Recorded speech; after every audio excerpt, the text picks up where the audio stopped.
Meeting. We'll open with the Pledge of Allegiance. Please join me.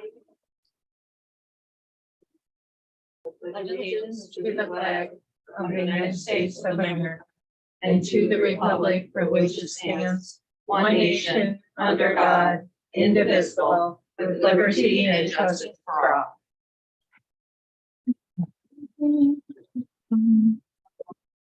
Roll call of the Public Safety Committee. Councilman Gully, absent. Councilwoman Mann, Present. also present this evening, council members Soriento, Tommy Wilson, Mantello, and Figueroa. Thank you. The purpose of this meeting is. Yeah. Can you hear me now? Yeah. No? Here, take mine.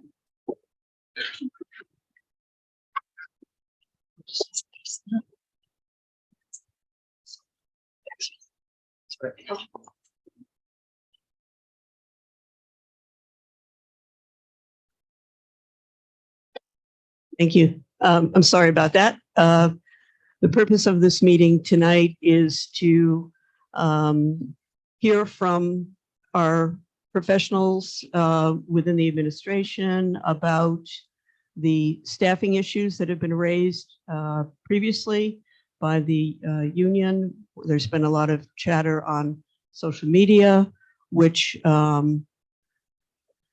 it's important for us to hear both sides and to clarify. So we've invited this evening Chief McMahon, Mayor Madden, Comptroller Petrowski, to share some information with us. This is not the end of the subject. We will certainly be continuing. Once they finish their presentations, council may ask questions of them, and we will move forward. I want to clarify again for those who may have misunderstood. All committee meetings are public. Unless there is a particular item on the agenda of a legislative matter, a particular piece of legislation, there is no public comment period. There are public comment periods at every council meeting. And so anyone who is inclined to comment on this evening's proceedings, please feel free to come to our next meeting, which is February 6th. I appreciate everyone's attendance. I don't want you to misunderstand, although there's been an attempt to make this misunderstood. I do not want you to think that we are not interested in hearing from everyone. At this point in time, however, we are here to have some information to counter some of the claims that have been made, or to elaborate on them, to clarify issues that we all are very concerned about. Your safety, the safety of our citizens are paramount. And so the way we come together and facilitate that is of utmost importance to all of us here tonight. I want to assure you that I'm speaking, I'm sure, for my colleagues on that issue. So at this time, we would move forward. I would ask the mayor, are you prepared to begin? Oh, please let our mics work. Sure, thank you, Councilmember Steele. I'd like to begin just to ensure that I have an opportunity to dispel some of the information that was put out in a social media post earlier this year, early in January, regarding Medic 3. At the time, it was stated that we were reducing staffing, and there were some claims made about the amount of money generated by Medic 3, which seemed to have no basis. In fact, I think I did send an email in early January talking about the decision on Medic 3. If you recall, Canal Street Station underwent some significant renovation beginning in August. At that time, we had to move the apparatus out because the apparatus floor was being replaced. A lot of foundation work and electrical work was being done. So the station was unusable for the purposes of keeping apparatus there. At the chief's request, I did agree to put on an additional ambulance for the 8 o'clock p.m. to 8 a.m. hours because when we relocated the apparatus out of Canal, it was not ideally situated. We didn't want to impair response times.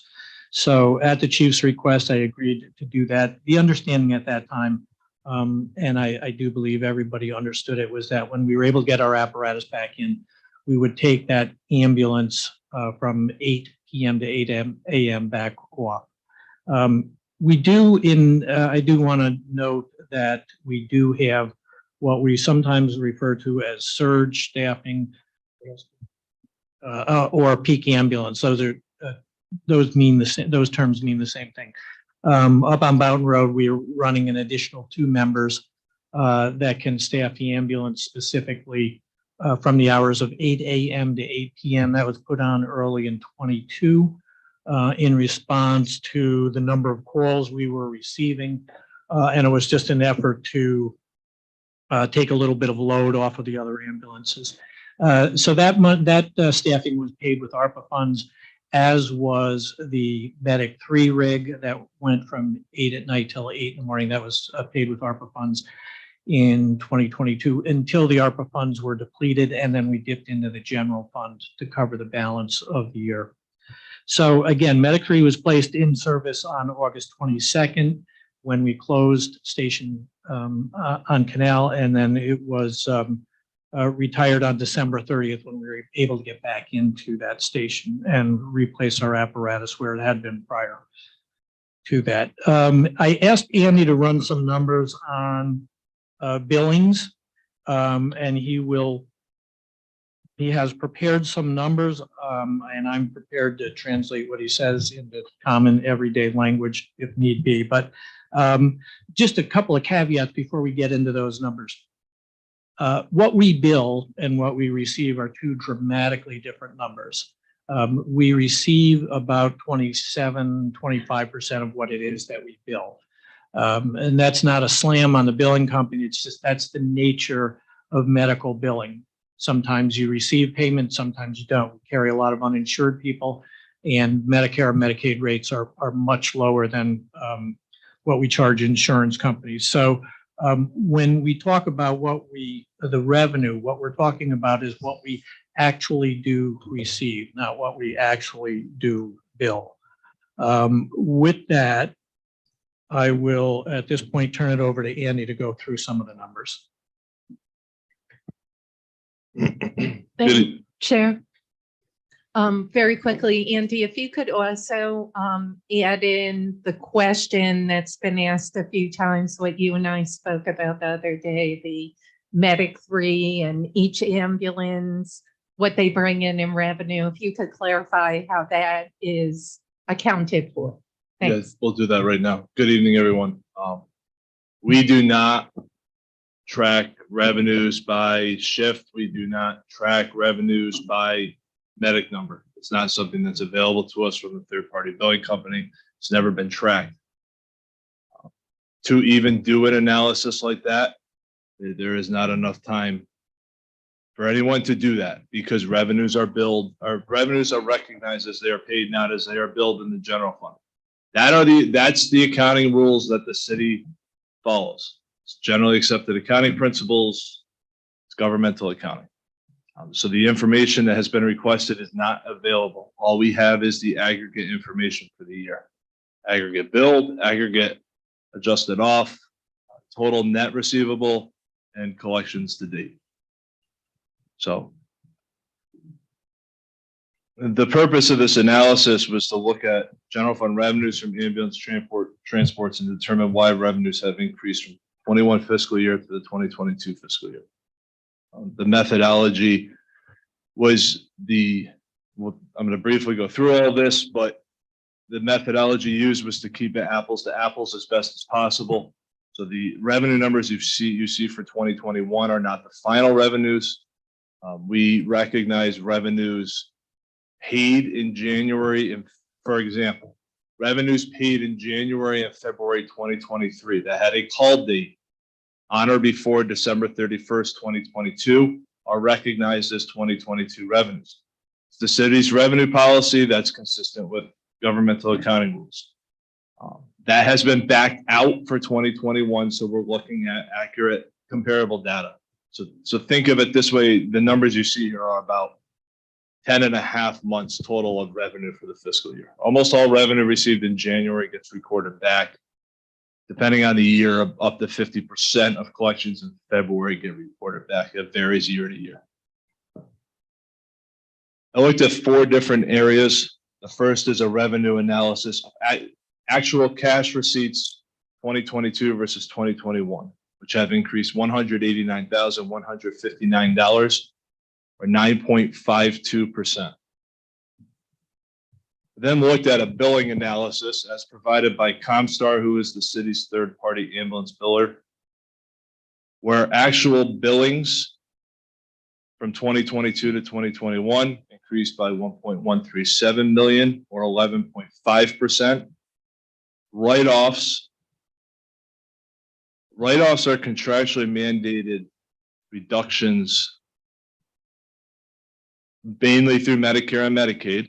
So the city's rate could be $10,000, Medicaid could reimburse at $3,154, and the city's writing off the difference of $6,800.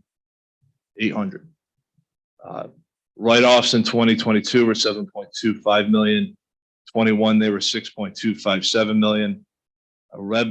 Write-offs have increased $995,000 or 15.91%. The net collectible portion increased 142,000 or 3.91%. So then I looked at the Medicaid reimbursement for ambulance transport. There are many more codes. They are all the same percentage. I just, for illustrative purposes, picked the 2 largest dollar volumes, which you see Medicaid reimbursements increased from 2021 to 2022 by 5.1%. Then provided a summary of direct costs for the ambulance service. This does not include any vehicle-related costs.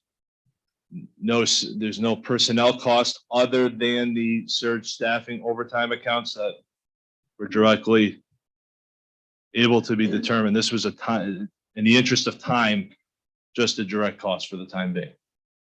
2022, the costs were $789,113. In 2021, $64,000. That's all funds. That does include the ARPA money, which is not in the general fund. General fund related costs were approximately $260,000 last year. $158,000 in overtime, $12,150 in Social Security, $81,767 in materials and supplies for the ambulance service. I really came up with 2 conclusions in looking at this. The first is the total increased known fixed cost. It costs obviously greatly exceed the total increased revenues. When I say revenues, I'm talking about collections. That was to be expected with the ARPA money being used. However, the overrun that the mayor mentioned that then was reclassified back to the general fund. If you look at known general fund expenditures, they are almost identical to that of the increased revenue. The second conclusion was the increased revenues are attributed to a variety of reasons, including but not limited to, and in no particular order. Certainly an increased volume from the historical trend of increased calls in the peak ambulance shifts. Furthermore, it is more than likely that the increased call volume was within the Medicaid and or Medicare insurance coverage population. I came to that conclusion based off of the changes in write-off, in looking at the change in revenue analysis and billing analysis, coupled with the increase in the Medicaid reimbursement rate. That's how that conclusion was arrived at. The city to B, an increase in the rate charged by the city for 2022, to C, an increase in the Medicaid reimbursement, and to D, increased collections. Chair? Yes, I'll take question now. I think at this point, though, we'll hold further questions until after the presentation. Just more of a point, and I appreciate Andy, that analysis. Just for me, at least, financials, very important, budget, super important. Yeah. We gotta put X marks the spot under that. And obviously, that's super important. We need to obviously drill that down. But I really want to talk initially about public safety and the incident that happened on Second Street a week and a half ago. So I really would prefer starting out, with the chief, if it's okay, Chair. And don't get me wrong, drilling down financials, super important, et cetera. I really think we need to hear from the chief regarding, what is happening, what happened to the RFP, that the council obviously appropriated money for, short-term, long-term. I'm not sure, I'm being told that the UFA asked for Medic 3 knowing that the call volume was up there. Why was Medic 3 maybe not put in this year? And obviously the financials are important there, but if you requested Medic 3 be put in action, obviously everyone knew about the construction, et cetera. But I really think we need to hear from you first. I know folks out there are watching and they're concerned. And obviously we're concerned for the public safety of our residents and our employees.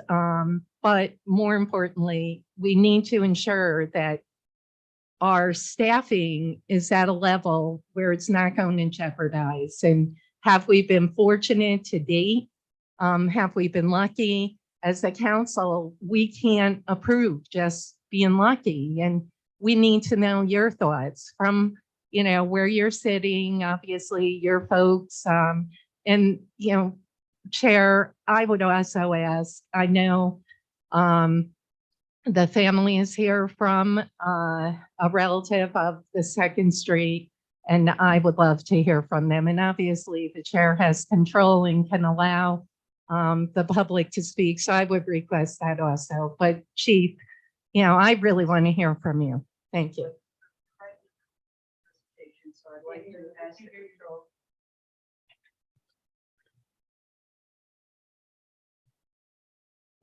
Sorry about that again. We're in the middle of a presentation. I would ask that the controller complete his presentation. The chief will certainly be speaking. I just would remind you that this meeting was called for a specific purpose. I understand that it's some wishes to expand that focus. At this point in time, I would ask that we complete our presentations. Thank you.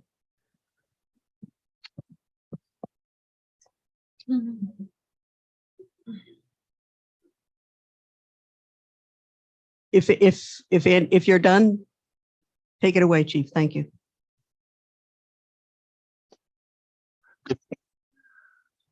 Thank you very much for the opportunity to discuss this issue. We will start out with the Second Street fire. At the Second Street fire, it was a complete alarm assignment that was dispatched to that fire. It is not entirely accurate that there was no ambulance there. Medic 4 absolutely was there. Medic 4 was the company that affected the rescue and removed the occupant from the building.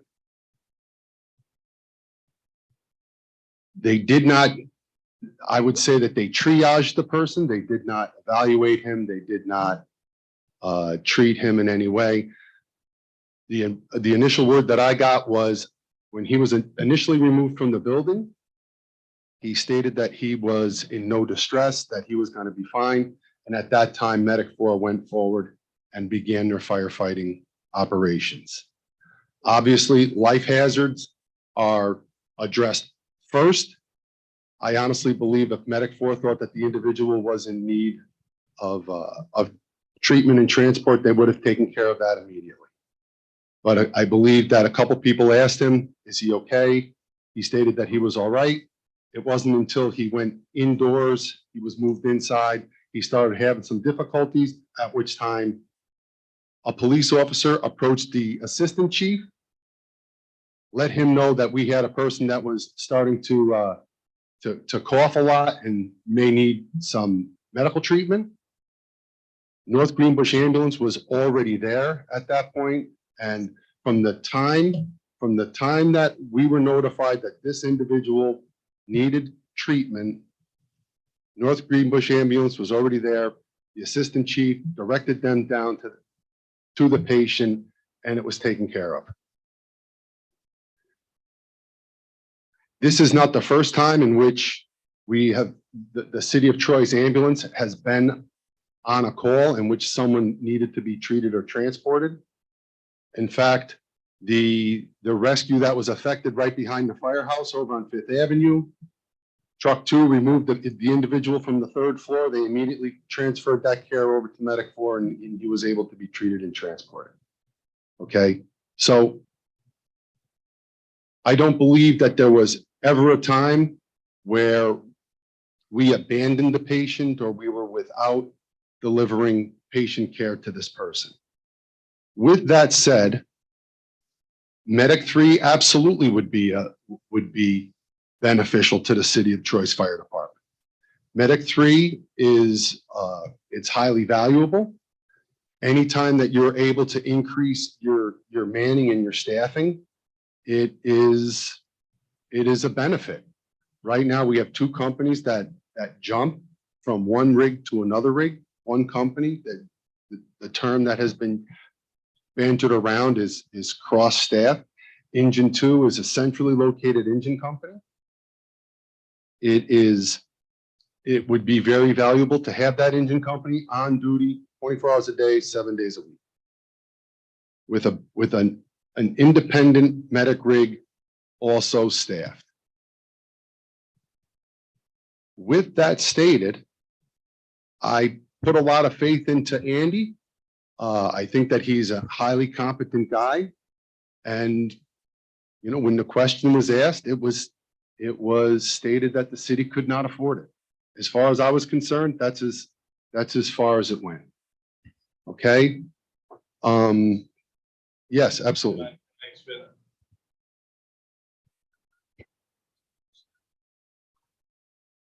It is true that the fire chief submitted in his budget proposal 4 new firefighters in 2023.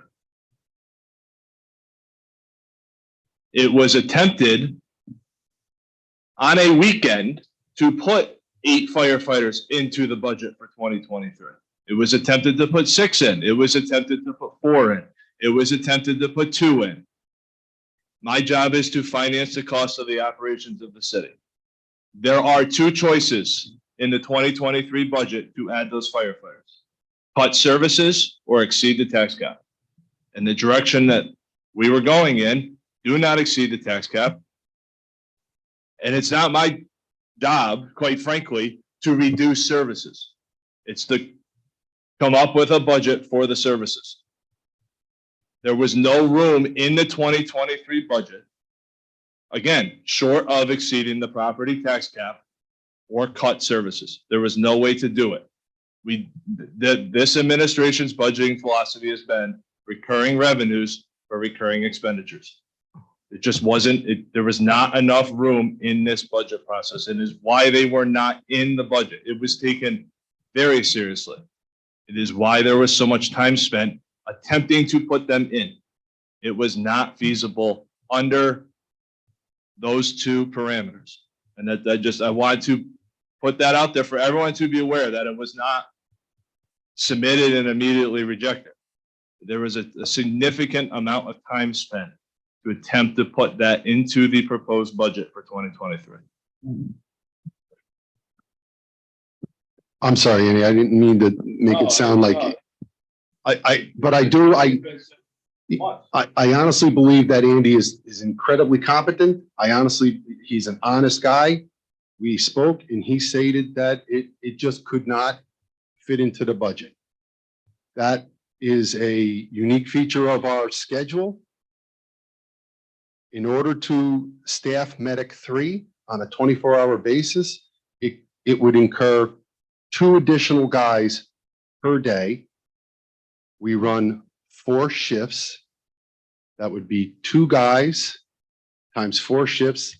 It would require the hiring of 8 additional individuals above and beyond where we're at right now.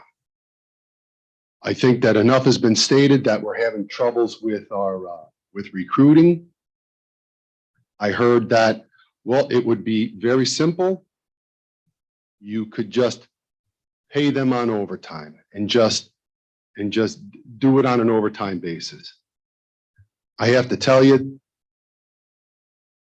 I'm worried about the fire service in its totality, every part of the fire service. Part of that I have to worry about is the mental health and stability of the line firefighters. I don't believe that I'm, telling tales out of school. Over the summertime, it was very difficult to staff the fire department. We were mandating guys were working overtime, the Herculean effort that the guys did truly needs to be commended.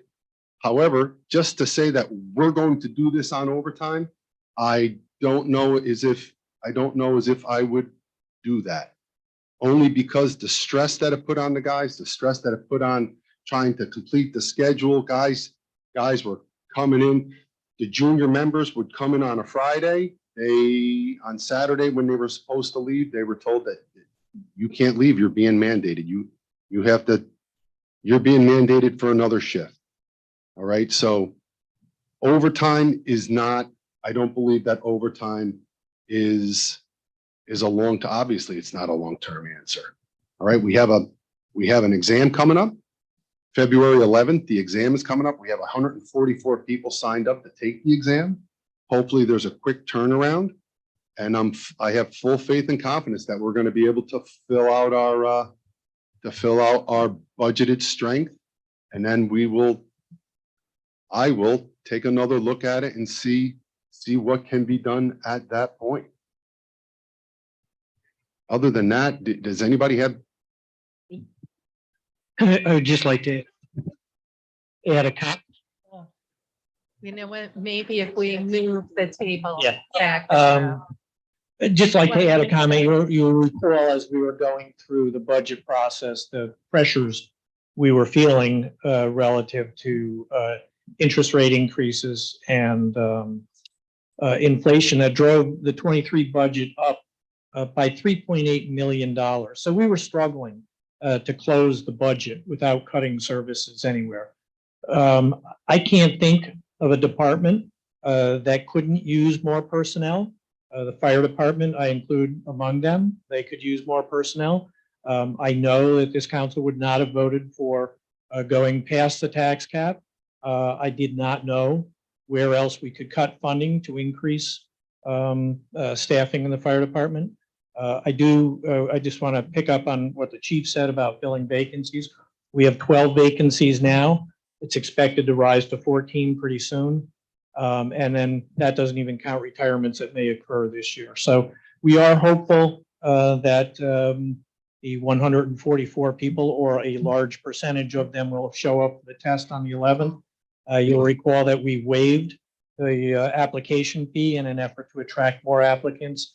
That may also have the effect of people signing up who really don't intend to take it. They have no skin in the game at that point. But let's be optimistic. And if we can get 140 people here to take the test, we're very hopeful that we can fill those 14 plus vacancies. And then we'll have an opportunity to look at what we can do beyond that. But to exceed the tax cap when we didn't have candidates to fill those positions did not seem like a wise financial move.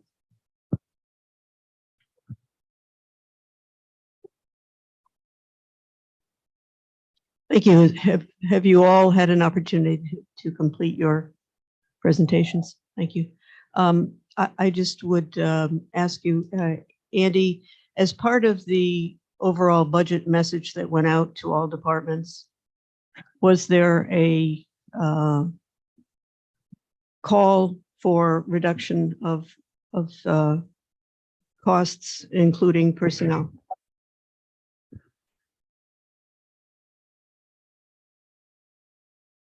As part of the initiation of the budget process, it evolved.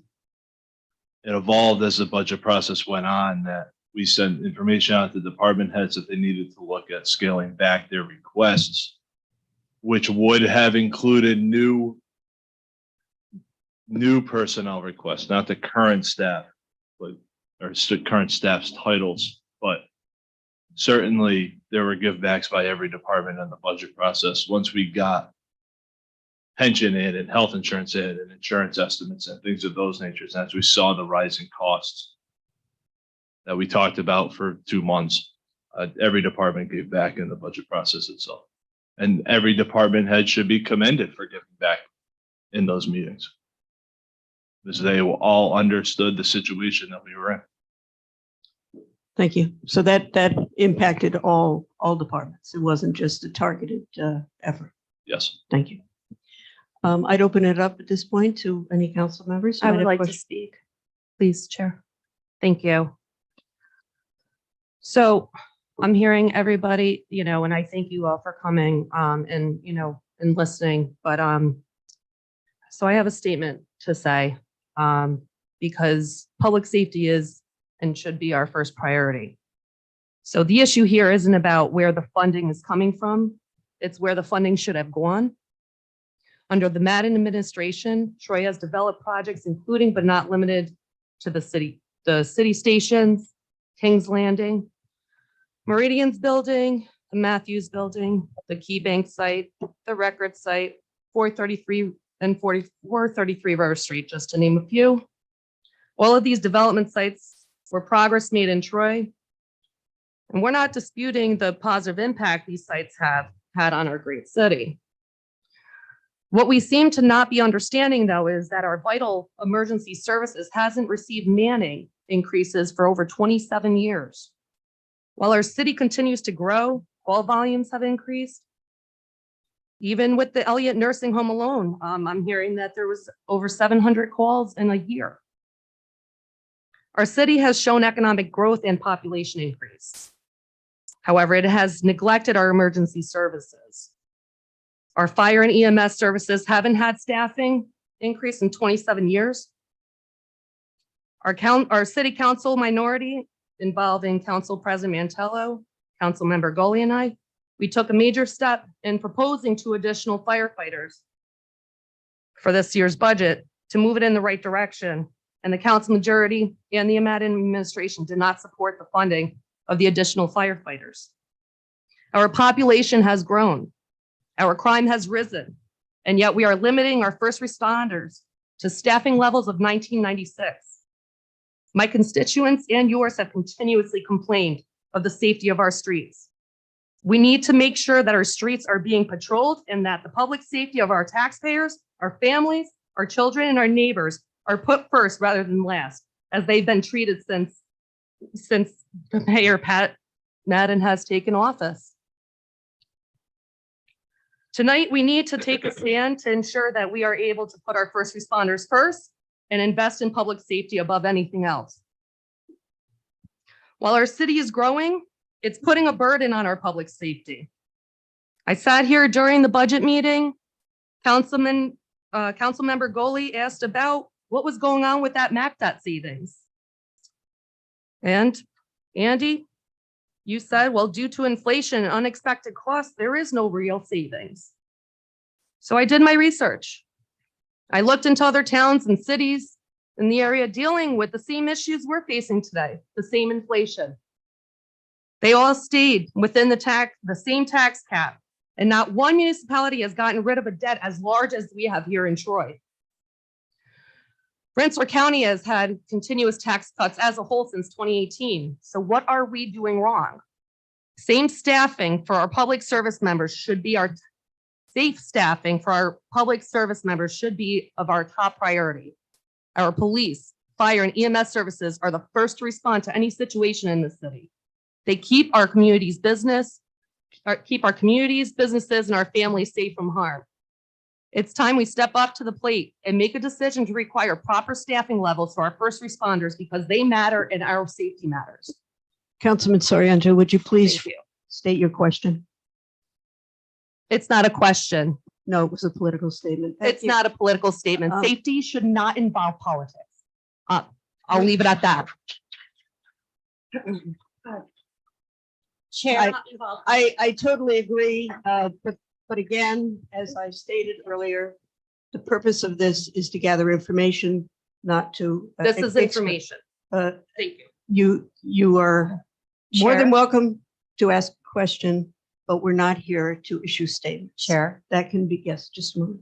That can be done when you hand it to the reporters, but not in this forum. This is an informational meeting. It's a committee meeting. Councilmember Men.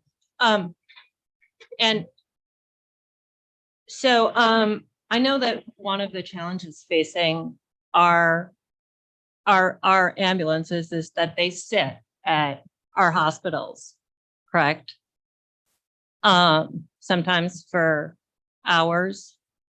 And I had a conversation today with Gilderland's head of EMS, because Gilderland took a very interesting tact and created a program vetted by attorneys on both the state level and at their town, where after 45 minutes and multiple communications with the hospital and creating a plan in partnership with the hospital, they begin billing for providing the services that an emergency room is supposed to staff appropriately and provide.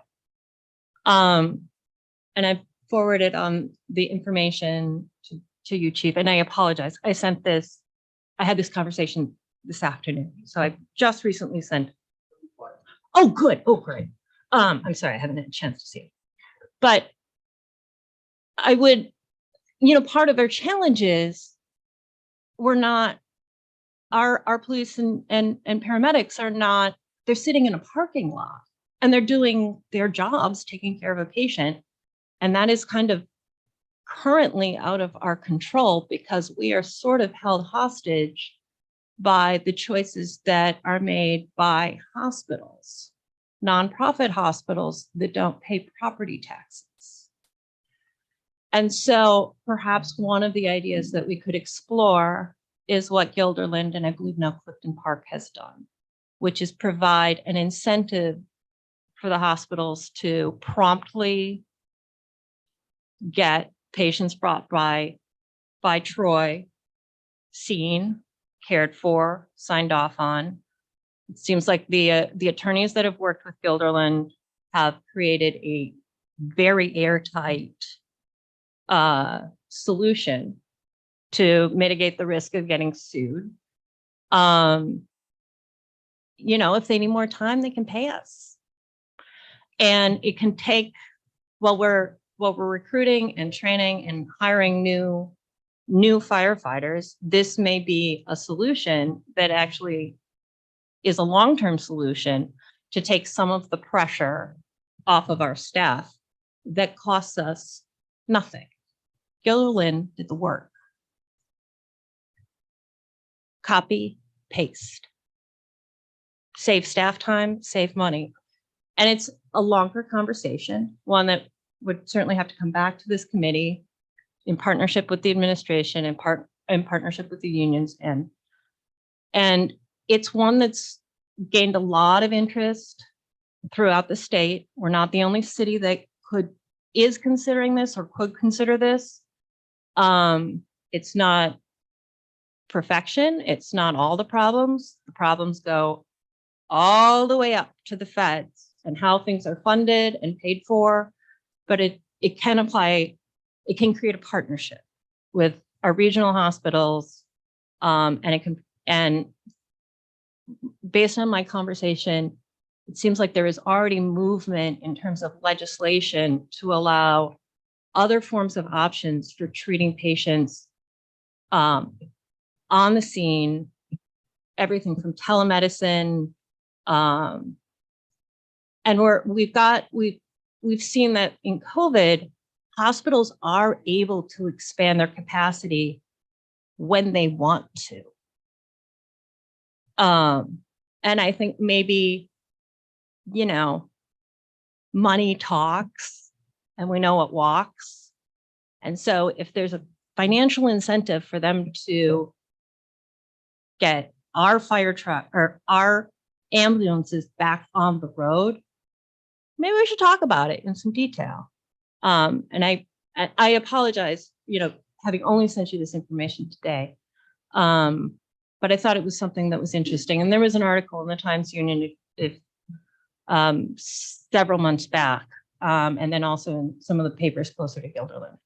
So that information is publicly accessible, and, you know, I'll make sure that it's available. So maybe we've got some solutions that weren't on the table before. Would we want to comment, any of the presenters wish to comment on that? I think that I should. I think that there are a number of things that contribute to the workload, and certainly waiting in a hospital parking lot is one of them, but it probably is just one among many. There are serious problems with our healthcare system whereby too many people in our community depend upon the emergency department as their primary caregiver. And that adds a load on hospitals, it adds a load on us. Some of the things that we're seeing in places like the Elliott and the Pines are adding loads on us. So there are a lot of things that is perhaps a solution for one of the elements that's causing this. And the day that Guilderland gets a check from the hospital, we'll be right there copying what they've done. Yeah. Apparently, they've only had to bill once. Okay.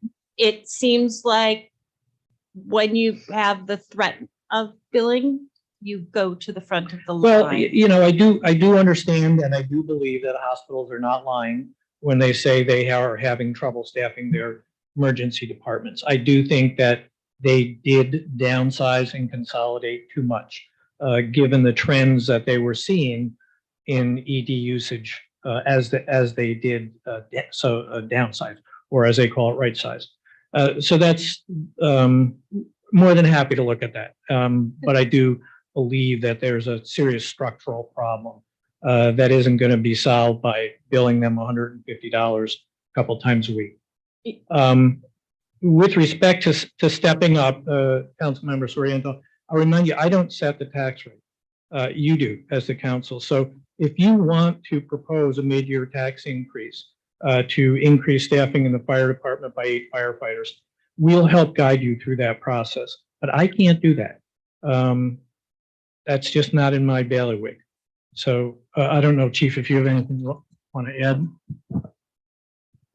I was just going to say that we're going to look into that, what the town of Guilderland put together. I really appreciate that. You know, hopefully it'll help us partner with our regional hospitals so that they can come up with some more creative solutions and also, you know, take it all the way up the food chain. But at the moment, you know, I really appreciate you being open to that, and that information come to the table, and hopefully the chair of the committee, we can have a little bit more detailed information so that the public can come and learn about it as well. Thank you. Any other council Chair. members? Councilman Sawyer. Mayor, it wasn't even about increasing the tax, or piercing the tax cap. We've actually proposed in the budget, for the budget, to add 2 additional positions. There was funding for that. But instead, you wanted to fill the, top heavy vacant positions versus the firefighter positions.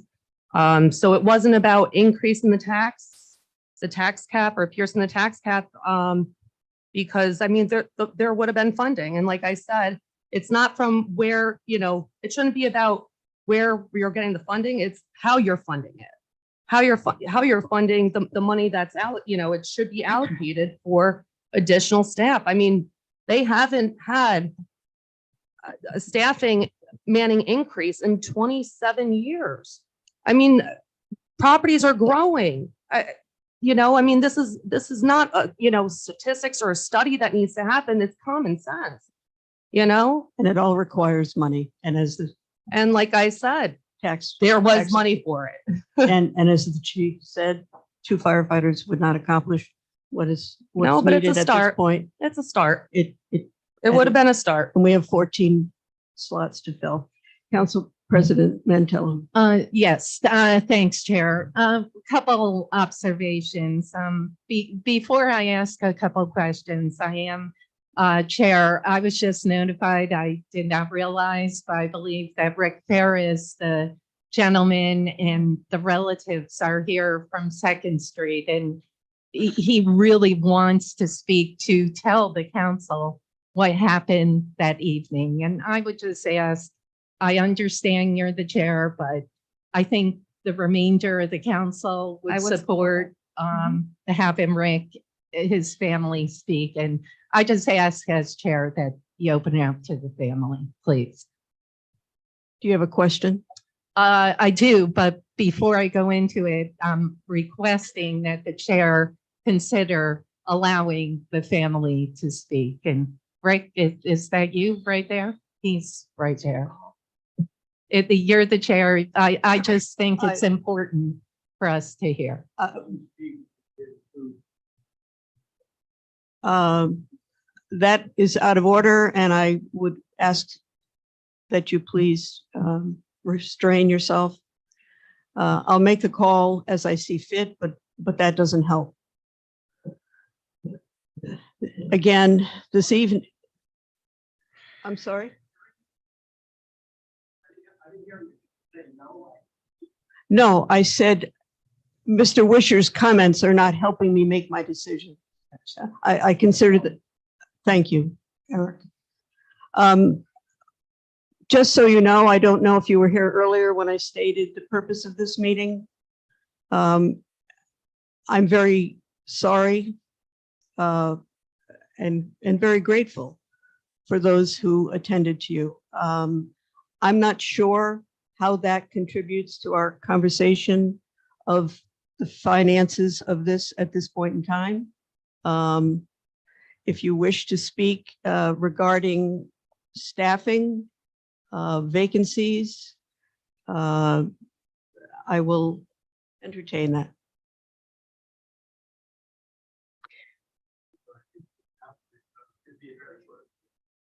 Certainly. Chief, would you share the mic, please? And keep them away from the squeak zone. You may want to step Well, I'll stand right over in here. front because unfortunately, we've got some sound. Okay, well, Chief, I just want to, what you said was inaccurate when they pulled me out. I'm so grateful for the firefighters that pulled me out. I wouldn't be alive here talking to you today. What you said that was inaccurate, that I said I'm okay, I'm good, I'm fine. I told the firefighters I am out. It's a 3-story apartment building with 6 other people in it. I said, I'm out, look for them. The only person who I knew was out was Natalie, the girl downstairs. I followed her name, called my name, Rick. I couldn't see, I was choking. I heard her outside. I found the window. I opened up the shutter. The fire department lifted my window up, pulled me out, and made sure I was out of the building. I didn't say I was fine. I didn't say I was good. I was in freaking shock. So whoever told you that is inaccurate. I wanted to make sure everybody else in that building was out. I'm out. I'm not burned. I'm coughing. I'm gagging. I don't know about the 2 gentlemen up on the 3rd floor. I didn't know if they were out, and lucky they were. And as far as what you people have going on, it's disgusting to me that an ambulance company had to come from another town 6 miles away, however far North Greenbush district had to come. You know where I live, across from the Troy Music Hall. You know where the fire trucks come from. Everybody here knows where the ambulance comes from. But I have to wait naked, sitting on a cast iron chair for another fire company to come or another ambulance company to come from another town. That's disgusting. Something needs to be addressed. And that's all I had to say. If my sister wants to make a statement, she has a prepared statement. Again, your information was wrong and inaccurate. That's what happened. Okay, I said, I'm out. It's a look for everybody else. Not at the time, no, they were not. Thank you for your time, Chair. Thank you. Jeannie, do you have anything additional to offer?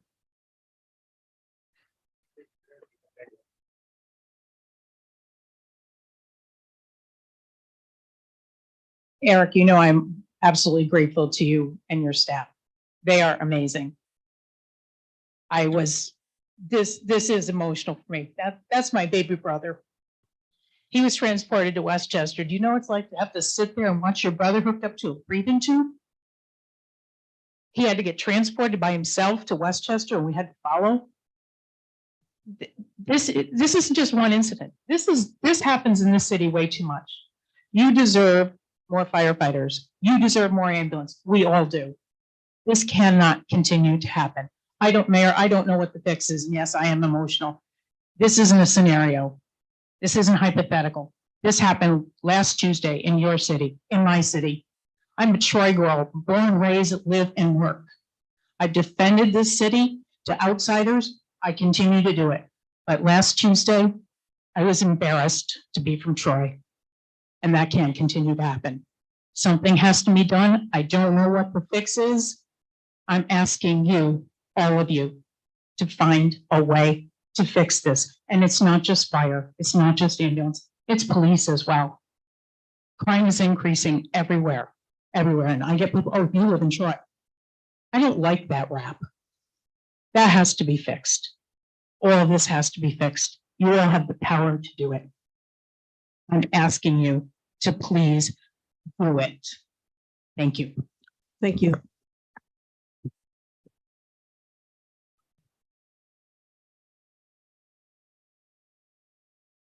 Thank you both for that. I think it points out how grateful we all are to our mutual aid agreements. Thank goodness that we have that as a backup when things don't work out as we a perfect world might present. Council member. Thank you. And thank Angela. you, Chair. And to reiterate what Jeannie and Rick pointed out, if you recall, these issues were occurring before COVID. COVID exacerbated this issue. And now we're seeing it grow and grow. So what the council did back in 2021, recognizing, and the mayor and the chief and the UFA president, we all worked together, which is what I'm hoping that we can do after this meeting, is get back to that scenario. We talked about a short-term and a long-term plan. Short-term, let's appropriate overtime through ARPA, through the budget, let's get that Medic 3. I believe Medic 3 was out there for a little bit with the overtime last year. At the same time, let's incentivize, try to obviously fill these vacancies. The council minority, obviously, we tried to add 2 firefighters. We knew, no, that's not the panacea, but at the same time, we need to get our manning up there, recognizing that we can simultaneously do the overtime monies, the RFP that the council appropriated monies for. We talked at that time. Let's get that RFP out the door. I was here in the 90s. I was one of the prime sponsors of the city-run ambulance. I recognize, like Gary Favreau, think about it. Back in the 90s, he spearheaded the city-run ambulance because we were having a problem with the private ambulances addressing our folks here in the city of Troy at that time. My son, obviously, the firefighters have been to my house. He has epilepsy. You've been to my house a few times. My mom, my dad, who passed in May, are firefighters right on the spot. We have a second to none fire department, second to none police department. However, Our ambulance, to get back to my point, was developed in the late 90s when I was on the council. Fast forward 30 years, we have more apartments, our city has demographically changed, but our fire department and ambulance, city-run ambulance, has not changed. We're running the same model today that we ran back in the late 90s. So the council, once again, like I said, appropriate these monies so we can find out how should we change this model? What are the tools outside the obvious, outside of filling those vacancies, outside of trying to take steps to increase that manning? The RFP is critical. We know we need more staffing, but can that model be changed? To date, the RFP is not going out the door. I keep hearing, we don't know who sent it to. Well, guess what? There are firms, unbiased firms, all throughout the country. Worcester, I believe, hired a firm, other firms throughout the country, Atlanta, et cetera. This is not immune to Troy, New York State, but guess what? We're here tonight to talk about how we move forward, short-term, long-term. How do we do that? And so to get back to my question, why is that RFP not going out the door? What can we do to work together to really address this issue? We know that it's an issue and we know we've been lucky to date. We can't continue being lucky. We can't go back on being lucky. We have to address this issue together. We need that RFP out the door. We know what it's going to say. Yes, more staffing, but it also might tell us how to change that model that was developed 30 years ago. You know, when I actually was on the council and spearheaded that, but nobody envisioned that it was going to continue being run the same way. So all I'm asking, how can we work together outside of the obvious? Get the RFP out the door. Why isn't it going out? Get it out the door and let's get this fixed. But let's stop talking about it and let's put words into action. That's what I'm asking for. So the RFP.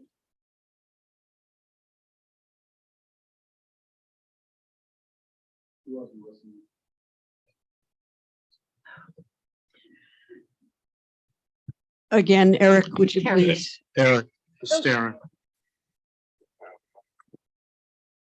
I think we've talked about this 5 or 6 times, but I'll tell you again. I have contacted trying to find a firm that has expertise in the areas that I think need to be dealt with if we're going to spend money on an RFP, on a study rather. So we have intersections with healthcare. We have intersections with the job market in terms of difficulties getting paramedics, not just us, but hospitals as well. We have intersections with how people use 911. We have intersections with the dearth of affordable healthcare in the country. I need somebody who can look at not just firefighting and EMS services, but can look at healthcare services as well. I've talked to a number of firms. I'm not confident that any of them bring that expertise to the table. If you have someone who you think can cover all those bases, then I'd be amenable to spending city dollars on it. But I'm not going to spend city dollars on a consultant that I don't think brings anything to the table. Thank you. Chair, you know, but Mayor, you supported it back then. So now you're saying fast forward. Obviously, you supported it. You signed off on the ARPA's money going to that and other issues. We supported short-term OT. If other municipalities obviously have a city-run ambulance and a firefighting department, and they're doing that dual role, I mean, that's what we need to look at. Obviously, the healthcare services, the 9/11, I think it's being overcomplicated. And you obviously supported it back in 2021 when we appropriated these dollars, knowing we need a long-term solution. Stating that, I mean, if you're looking for a firm, I'm sure that the council, I'm sure the UFA president has a number of firms, and the New York State Firefighters Association, who has obviously more experience than you and I put together and can obviously weigh in on firms who can look at our model and look at our staffing model. So I'm confident tapping into the New York State Firefighters Association and others that we'll be able to get firm in here to really drive home the fact that we're running a model that is 30 years old. It needs to be updated. Do any other council members have questions? Hearing none, I want to thank everyone for coming tonight. I hope that the information presented was helpful. I want to thank everyone for all they do for our city. And this is not over. This is an ongoing conversation. We will continue to move forward to improve our fire service and to present the best possible for our citizens. So thank you again. Chair, Council before you member. close, thank you. Can we at least, before we close, I think it's important as a council, next steps from the administration and the council and the fire chief working together. I think we need to really pin down for the residents of the city, for our employees, for everyone. Let's pin down at least some objectives and goals and next steps. And Chief, I don't know, how you feel obviously about the RFP also. Just before leaving here, I don't want us to leave like we already have at other meetings, which is continue to go down this path until, God forbid, like something really horrific, which obviously this past week was horrific, but even more horrific happened. And we don't have objectives, goals, next steps. So I would just ask before we adjourn, at least hammer out, a couple objectives. And Chief, I don't know if you went away in there. I would think you want to leave here with some objectives and not just. I believe I heard next steps. Let's have the exam. Let's fill our vacancies. Let's get our force up to speed and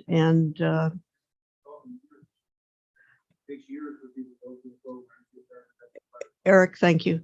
Thank you. Thank you. Thank you. I guess I would entertain a motion to adjourn. Second. You made a motion. Oh.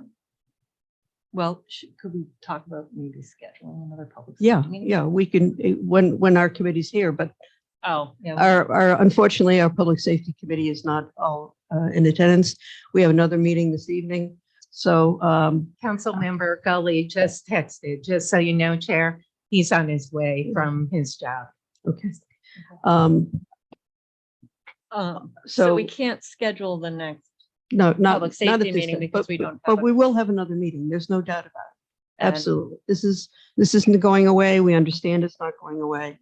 We're taking it seriously. Chair, do you think for our next steps, we could, for suggested consultants, we could work to bring to bring a variety of different names, perhaps that haven't been presented to the city, so that those resources can flow from the council and other places at the local and state level. And then also look into the tactic that Guilderland has taken so that their ambulances are not sitting at the hospital, and seeing if that might be something that relieves some pressure. Those are at least two concrete steps. Two And good then we'll steps, also be able yes. to report out on how many people that took the exam and have that information flowing back to the public. How many applications are coming into Troy? So where is the potential for filling positions, and some more clarity on what is the schedule for an applicant that's been accepted to Troy? How long is the training? What's that timeline? And then we're all sort of on a similar page in terms of coming at this problem from several different angles. Is that something that? we Sounds like present? a good plan Okay. going forward. So So let's. since we can't schedule it, Councilman Gully isn't here We yet. will do it. We will do it Sure. shortly. Yes. So I'll make a motion to adjourn. Oh, and, Committee member, and we are adjourned. because I'm the only committee member. here. Yeah. Okay. And Thank you again, all. We're adjourned. I would encourage you all to stay for the exciting planning meeting where we'll be talking about zoning. Oh, everyone's excited. I am. Here, you get this chair. Thank you all.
Are with us who, after the that are with us who, after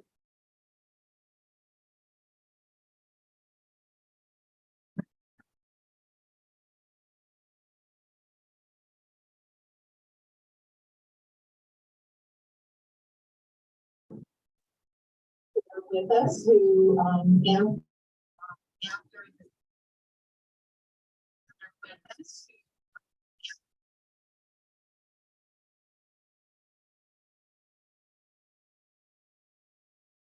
Oh, this seems bad. Yeah.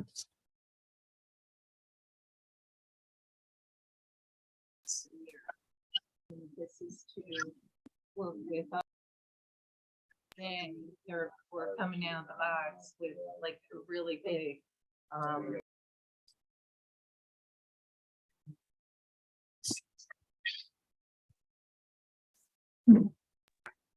Okie dokie. You're welcome. Seamus, you let us know when we are live. All right, I would like to introduce everyone to the City Council Planning Committee meeting. We will stand for the Pledge of Allegiance. To the flag of the United States. One nation under God, indivisible, with liberty and justice for all. Roll call for committee members present, Chair, Councilmember Men, Councilmember Soriento. Here. And Councilmember Figueroa. Also in attendance are Councilmember Steele, Council President Montello, and Councilmember Conley Wilson. Presentation of the agenda. We're going to reorder things and start with the zoning ordinance, then the Bryce Companies in the atrium, Hill Street Mobility Hub, Canal Avenue Park, and Northern Drive discontinuances table for the time being. So we're lucky to have our Commissioner of Planning, Steve Strikeman, as well as I will. Can you hear me now? Hopefully I could project enough and our audience and home got to enjoy all of this. We're also lucky to be joined by several of our consultants who have helped us with the zoning, who will introduce themselves if necessary. Anyway, Steve, take it away on our most significant legislation that we will pass this decade. Thank you. So we've already presented previously to the city council, and I believe we held a public hearing. We have made changes since that time. What is still online on Recode Troy is what was done previously. So we haven't changed anything yet online. But I do want to just kind of walk you through the changes that have occurred.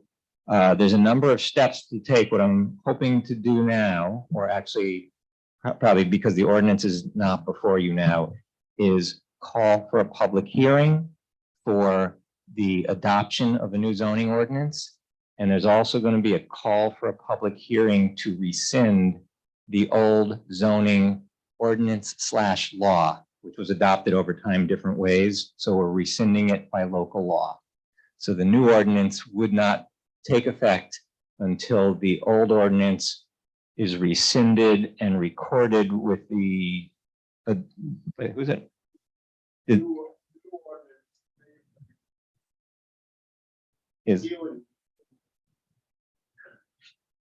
So when it's filed with the Secretary of State, there's a couple other things that you will have to do after the public hearing, including because we took the fees out of the ordinance.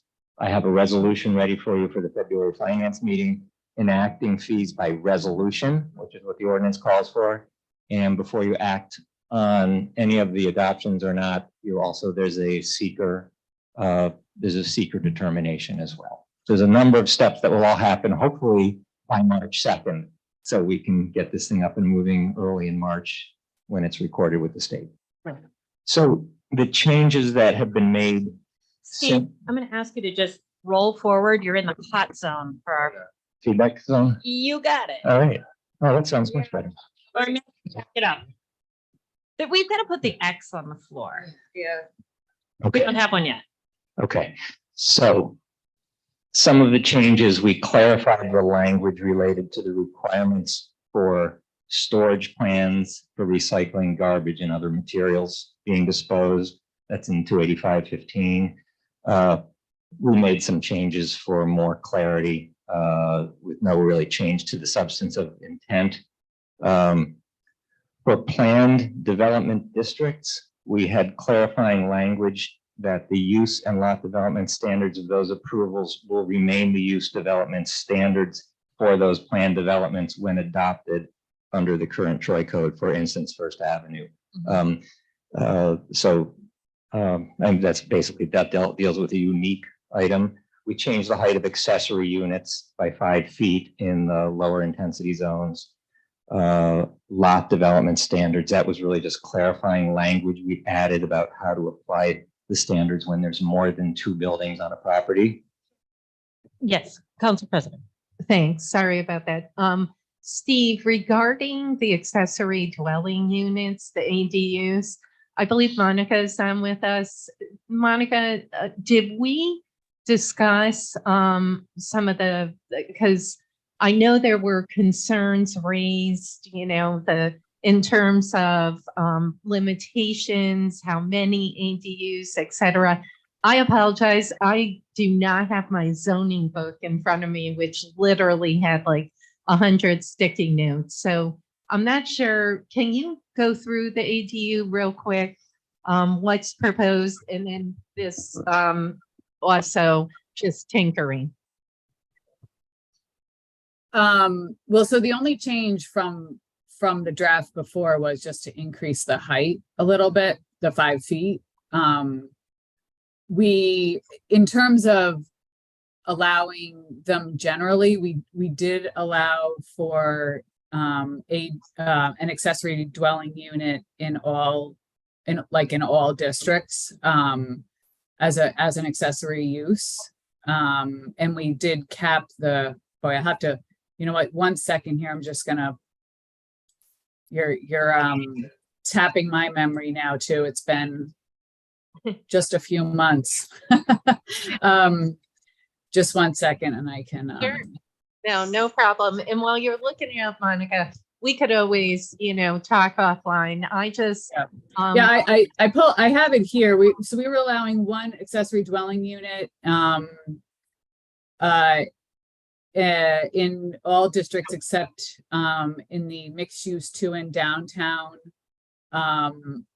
Actually, we allow them in every district. The only caveats were in the mixed use and downtown. Other than in those 2 districts, you had to be it had to be an owner occupied property. So you had to live there if you wanted to have an accessory dwelling unit.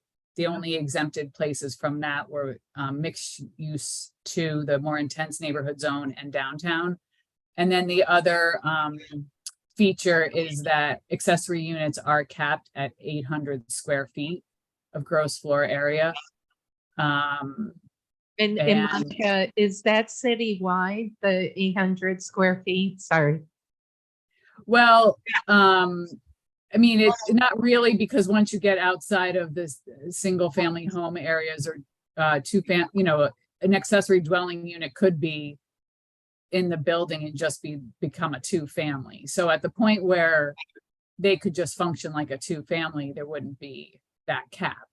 So it really that really only applies if it's a separate building altogether, which it might not be.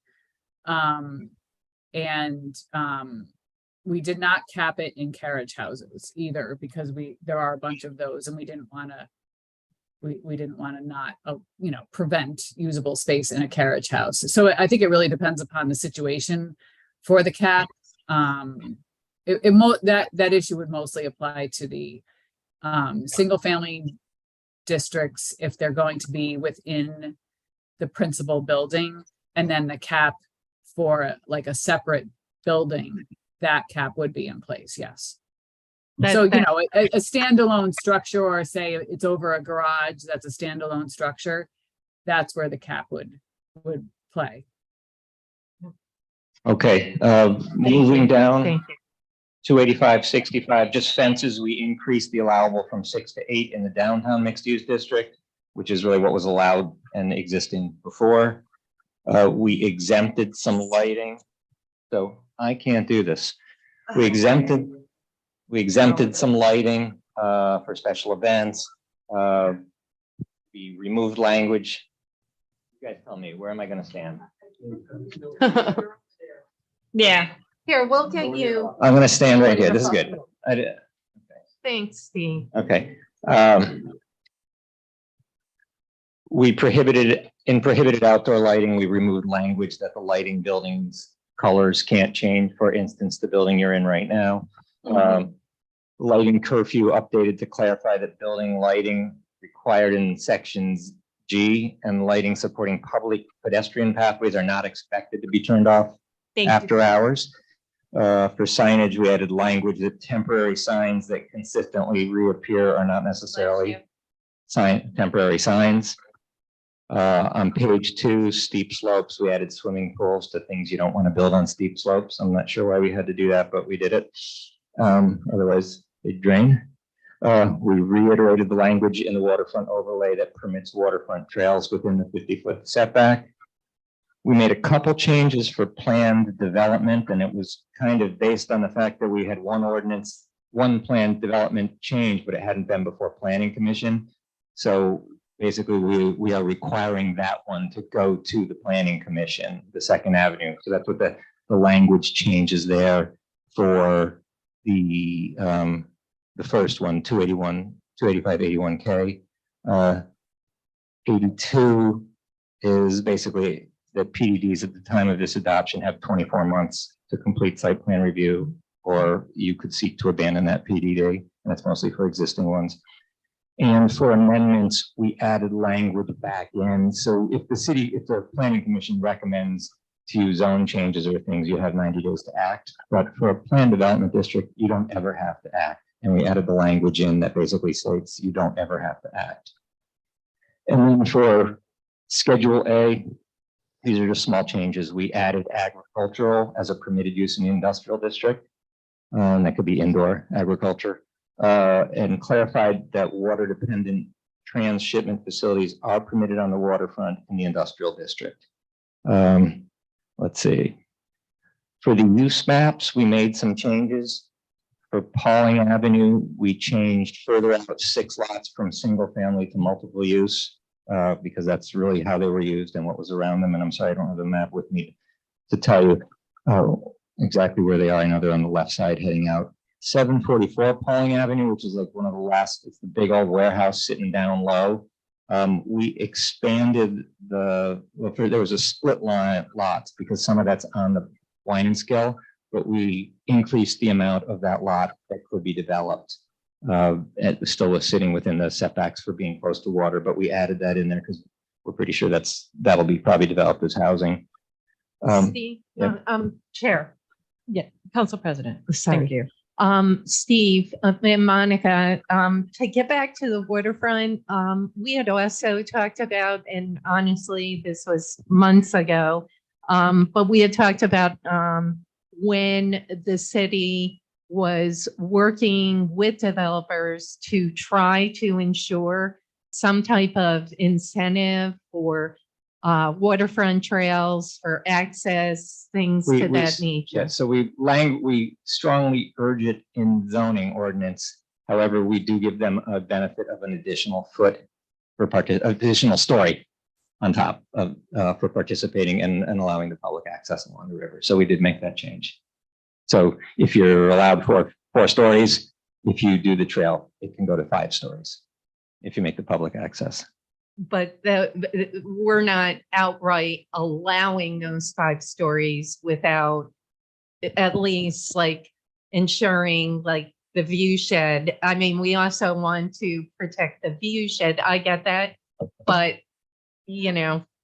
Well, I think we tried to protect the view shed by the spacing of the buildings and what's in between them. I mean, whether it's 3 stories or 4 stories, I mean, they're still set back considerably from the river. So if you're talking about the view shed from the river, they're still set back. And as far as view shed from land, Okay. that foot. And how many feet are we asking? I forget. I think I said 50, but I think that's wrong. I'm thinking it was 25. Monica, can you look that up quickly for me? And I don't have the, I'm sorry, I'm not quite following the question, though. What's the, what are the feet of what? what's the required, I guess, easement width for the Oh, trail is the question. I think that was like 20 feet, wasn't it? 25? We're guessing. And you could get back to us, Monica, you know. Okay.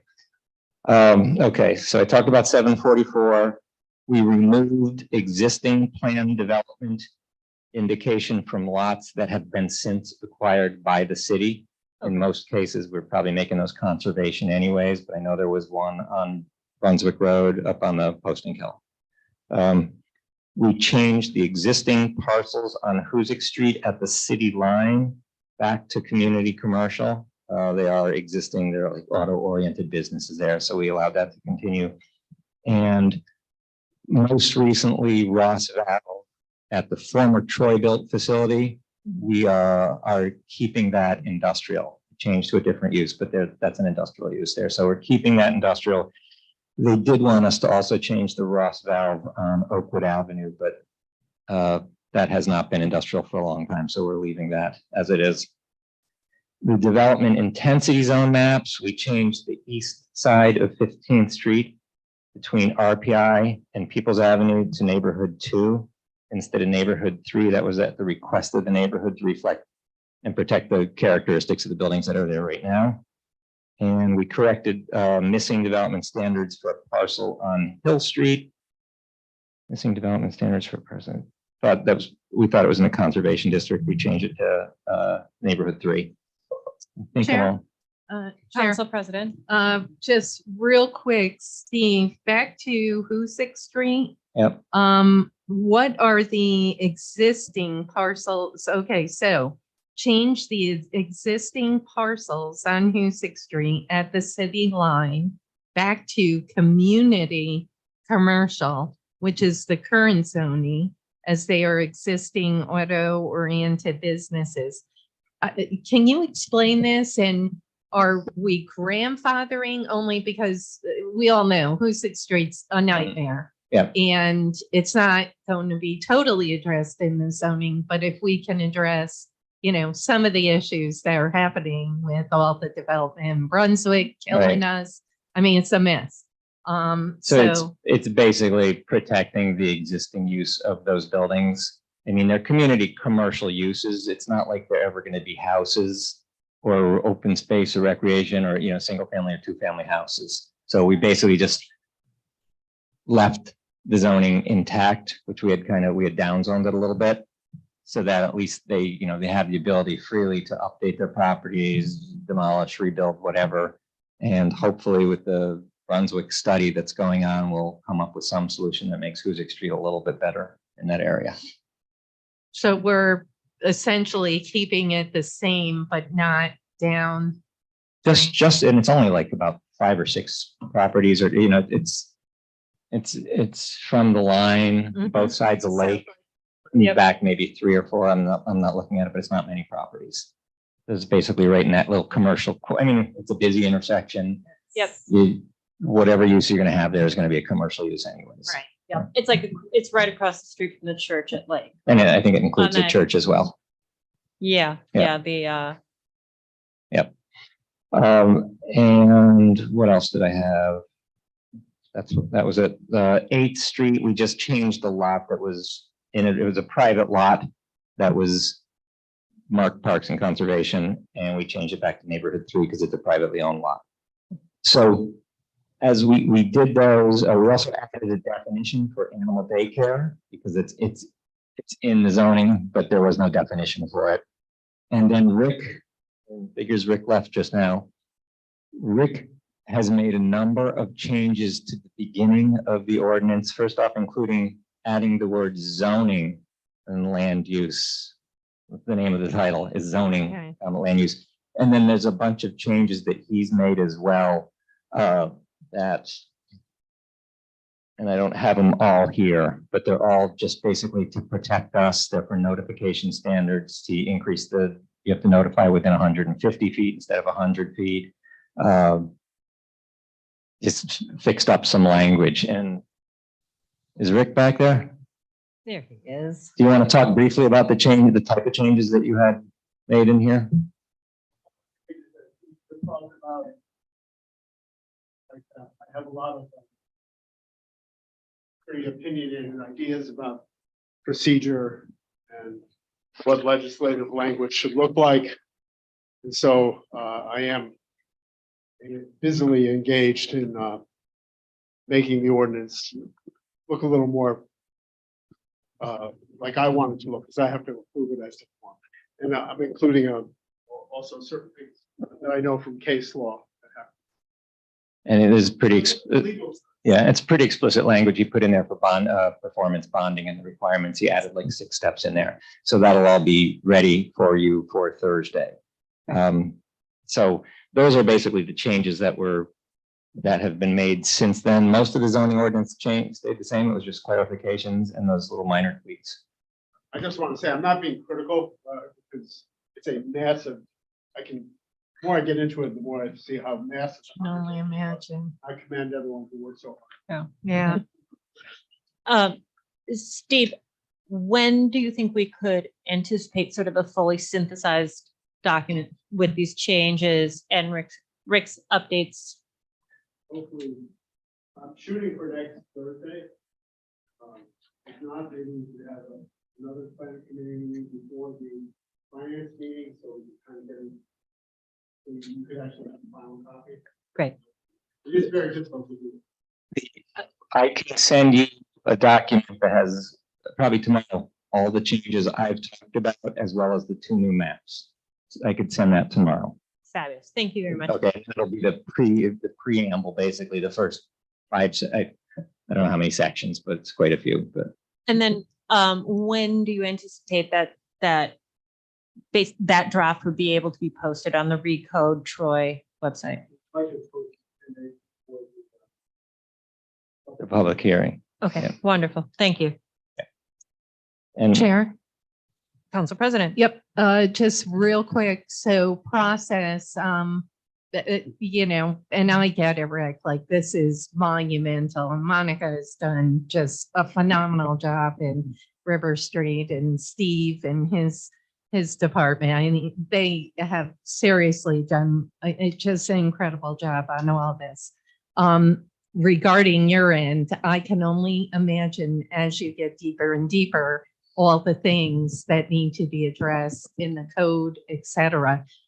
So saying that we'll get it, like, we probably won't get it in time for next Thursday. I mean, I'd be happy to put it on the finance, but in order for the council to review it, it's 24 hours, but I would think we want at least 48 hours prior. So we're looking at Tuesday. Saying that if we don't get it, you know, because I'm going to call finance before the regular, the following the finance, we could put it on for that, or if you want planning in between there. So we could talk about that in terms of process, whatever, but don't kill yourself unless, you know, you guys are pushing it. Yeah. don't, I'm sorry. I mean, I know it's on the front burner, but I'm just saying we have to get this done, but at the same time, let's do it right, you know? So anyway, whatever works, but whatever you need from me, I'll call whatever needs to be called. and so I will get to the bulk of it and the maps tomorrow. And then I'll tell you which sections have not been changed yet. Cool. Okay, Thanks. okay. And so hopefully we'll be able to call for the public hearing at the finance meeting. We could do that. Okay. Because that's just the call for the public hearing, which will have the draft document in between that, maybe even. So, yeah, okay. Yeah. Yep. Okay, so I guess I'll just move, unless there's any questions on the zoning ordinance. Did you want me to answer that question about the?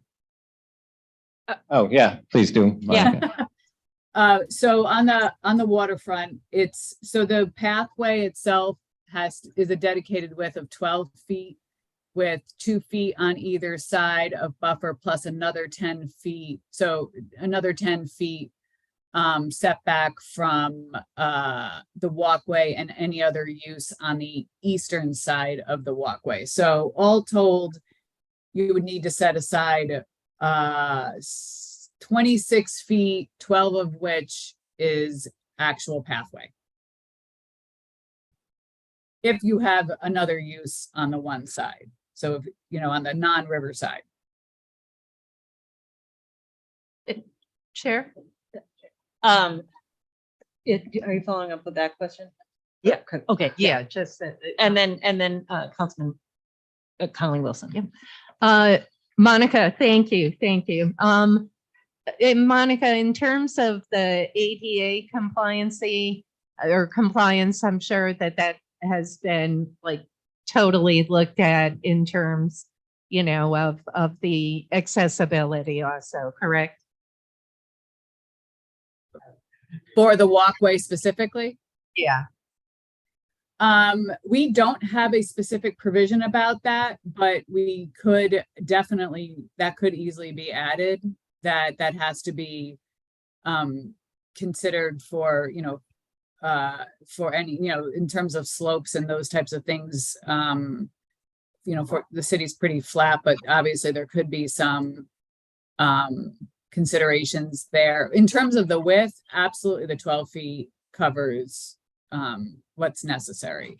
Yeah, I think that works. And I Okay. apologize. I should have, I had thought that we talked about it at some point, but I'll just, if some type of wording could be put in there just about ADA only, yes. I think it's important. Yeah, I want to give a really quick example. If you recall, the stairs going from river to the waterfront, believe me, Monica and I have gone, the other Monica, the prior deputy mayor, went back and forth because state monies were used to construct those stairs. And for anyone that has anyone in a wheelchair or transport chair, or even an elderly person, or even a stroller, you have to go all the way around to get to River Street, and those stairs should have had some type of ADA accessibility. I don't, like even a pathway or something. So all I'm asking, if we could have some type of language for just more compliance for ADA, I think it's important. So anyway. Councilmember you. Conley Wilson. Yes, I think this is a question for Steve. With the adjustments of some of these neighborhood ones or 3s to 2s and all that, I just am kind of curious. I know that there were some people that were some constituents that were concerned about the density and all of that. Do these kind of, I know we want to preserve the characteristics, but kind of thinking towards the future in terms of are we going to redo the zoning ordinance regularly moving forward, or is this going to be another 40-year kind of thing? Does that kind of reflect, these changes reflect what we want these neighborhoods to look like in the future? Or were you kind of more thinking towards we Well, want to preserve the current character? I think for the most part, it was towards preserving the current character and that any new construction occurs. I mean, we're pretty flexible with what you can do, but as long as it's, not intrusive on the neighborhood character. Oh, good. And I don't think this was a change that it was even talked about, but I'm kind of curious with the convenience stores. I know there's a 500 feet buffer. Is there a particular reason as to why that buffer exists? We carried forward what was determined, I think, before I got here with the city council with buffers for prohibiting the proliferation of convenience stores. I mean, everybody wants one in their neighborhood. Everybody loves a good convenience store. Nobody likes a bad one. And I think we were at the time getting a lot of bad ones. And we even, worked on this with the neighborhoods through this whole process where we tried to limit commercial activity in some of the residential neighborhoods. And everybody was like, no, we want the ability to have a bakery or a, you know, they'd come up with all these things. And then as soon as we get somebody that wants to put a delicatessen in, everybody's again, you know. So it's hard to do. But that was why the 500's there. We just carried through what was already there before. We did put in some requirements for, you know, any new convenience stores have more provisions for fresh produce in them. So Which I love. I'm Yeah. in support of that for sure. You know, everyone wants to be able to like walk to their like either bakery or, you know, school, whatever it is. So trying to make sure that, I mean, I think you guys have done a really great job of making sure that there's kind of this concept of a 10-minute city. So, but I think that might be something we might want to consider as a council to reduce or look into a bit more, because I would like to have, you know, easy place to get some stuff. One of the reasons that for framing this as an ordinance is so that the council can amend it from time to time. You know, at least the majority of the council can amend it from time to time. You're not going to be locked in forever. I mean, sort of a living document, I think, as Steve says that, you know, we'll be learning as the city will be learning as we go along what things are issues and what things need to be changed. yes. And also my understanding is that, you know, like this doesn't eliminate the need for our zoning commission, because we will still have people applying for variances. You're still gonna always have zoning variances, yes. Yep. And use variances as well. Yeah, yes. Area and use variances, special use permits are now moved from the zoning board to the planning commission. Mhm. Okay. Chair? Yeah, Council Yeah, President. Apologize. One really quick thing. I did see the wording with the intensity zone, which is Woodrow, which is my backyard. Woodrow going east to South Lake, North Lake, et cetera, to the city line to N3. What is the definition of an intensity zone? And I take it's zoned right now N2, and we're turning it into N3? Well, so right now there is no intensity zones anywhere in the city other than the T5 district, which nobody knows what that is, but that's where the city station is. And that's disappearing. Basically, what we have is we have a use district, which is standard zoning as people know it, commercial, residential 1, R2.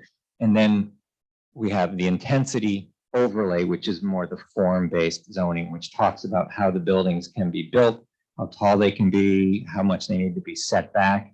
And believe me, Monica Ryan spent months driving every single street, making sure she got the typologies good, so that what we're getting is, like I said, is a new zoning ordinance. Everything's different, but everything's the same. And the buildings that are, you know, this protects the character of the buildings that are there. So that might have just been an oversight why it was one district and needed to change to another. So And do you include School 18 in that? Because you state Woodrow, but across is, I believe, that side street, maybe Reed. Are you including that, or are you going to block up to more North Lake, South Lake on the southern part of Hoosick? I'm gonna defer to Monica since You know she's what I'm got the saying. map in front of her, what the boundaries were on that change. Yeah, I have to pull that up, so I'll be a minute. We can chat, yeah. I'll send Yeah, it to I you so you can see. Okay. Okay. Yeah. Okay. Yeah. Okay. Thank you. And honestly, Monica, seriously, I could not be more pleased with the work all of you and Rick. I know you have really put a lot of time, and Steve, I can't thank you enough for getting this to where it is today. I won't say finished, but Gotta start somewhere. Yeah. Thank you. A good zoning document is a living document and evolves as your community evolves. Council members, do you have any other questions related to zoning? All right, well, Steve will look for the updates integrated and Yep. to us and any of the changes to the maps, and then we wait with bated breath for your fine work, for all the legal stuff. We're gonna move on to our next topic, which is the Bryce Companies and the atrium, the Glaston part where the farmer's market is located in the winter. Okay, so as you know, David Bryce Companies has plans to demolish the southern portion of the atrium. And this is basically a 45-year-old building where we own the middle of it, the atrium piece, and in order to demolish to the south, he needs to, there's no wall basically left once he demolishes that. So he needs to add a building so that we're left with something that is usable. And the best thing about the atrium is that it's a really good location for our farmers market. There's really no other location for them. So this really helps them to stay here. Keeping it in our control helps them to stay here as well. It helps us to a little bit untangle this mess that is 45 years old. There's still pieces of it that need to be corrected, including the management plan, which we'll have to deal with shortly. But right now, what I'm trying to do is the Planning Commission has approved these plans. I'm trying to get City Council buy-in on what the plans are so that we can basically say, yes, you can go ahead with your financing and the project as approved by the Planning Commission, subject to many requirements. And if you look at the plan there, you'll see the shape of the atrium. This is on the memo that I sent you, and the demolition is to the south. And they plan to build a 4-story residential structure, which will be separated 5 feet off this building. The picture below there, you can see the columns there. That column is the south wall right now, and that column is the dividing. Half of that column is owned by the city, and half of that column is owned by David Bryce. Okay, so what he's going to do is remove the wall behind it, and then he's going to put up a wall on his property. And then we're going to accept that. So that will add about 8 inches to 16 inches, I don't know the exact amount, to our property. And because it's on the property line, it has to meet certain fire standards. So it's basically a solid wall. There's no windows. Windows don't meet that necessarily the standards. But that's what his intent is to do. And it's not the full 260-foot depth of the from 3rd Street to 4th Street. It's only 180 feet of that property. And actually on the back of the memo, you can see that black line going across the top. That is where the new wall would get built. And they do have some future plans with the farmers market has some future plans to try and build out towards 3rd Street and remove those stairs, which have been a problem. So there's ongoing maintenance that needs to occur. We're going to look at ways we can do that, hopefully with some ARPA money that I think they may have, and some Department of Empire ESDC money as well. Eventually, we're going to need to do something about the roof, but I mean, this helps us at least clean up that property there. The management agreement, as I was stating, dates back to the original construction as a mall. So one of the requirements is that this needs to be open to the public during the day. I think that's a provision we're probably going to end up losing in here because well, he's supposed to have an office in the building and he's supposed and keep it open to the public, and he can't keep it open to the public. There's no mall. It's basically something he would have to monitor all the time. Could he do it? Yes, he could if that was a requirement that you wanted to have in there. But I think we're going to try and deal with that after the approval of this plan. So that's still the management agreement, which is yet to come. Okay. I mean, right now it's not open to the public. It hasn't been open to the public. I know. I'm looking at that because I know you tried to get it. So then there's other things that we need to work on that, but we're going to do that subsequently, and including maintenance and what kind of maintenance standards we expect there. Let's see. So he has an engineer right now working on the design of this new wall, as well as reinforcement of the building, because you're basically taking away part of a building that's holding up the central piece. So he's going to have to reinforce the atrium. So he's got a structural engineer working on that, as well as they're working on the HVAC systems because it's insufficient in there. So they're going to move it out of the southern building that they demolished. So they're going to have to show us how they do that. And we also want to have an engineer review what the Planning Commission looked at. So that is all subject to review by us. not by his engineer, but by our own separate engineer. So I'm suggesting that we basically make him escrow an amount so that we can hire our own engineer to review these plans and move forward with it. And then, so you're basically going to conditionally approve this subject to review of the plans and how this is all done. And future acceptance by the city of the approximately 2 foot by 180 foot parcel. When that's complete, we'd like to have him post a performance bond to make sure that for our portion of the building. I don't think we need a performance bond for his building to the south, but a performance bond to make sure that this occurs properly and timely and is completed. So we don't have a hole in the side of a building. And then a future renegotiation of an operating agreement. I don't know if there's other things you think we should have in there. I'm open to that. That's why I have not written a resolution yet. I just wanted to see how this went today.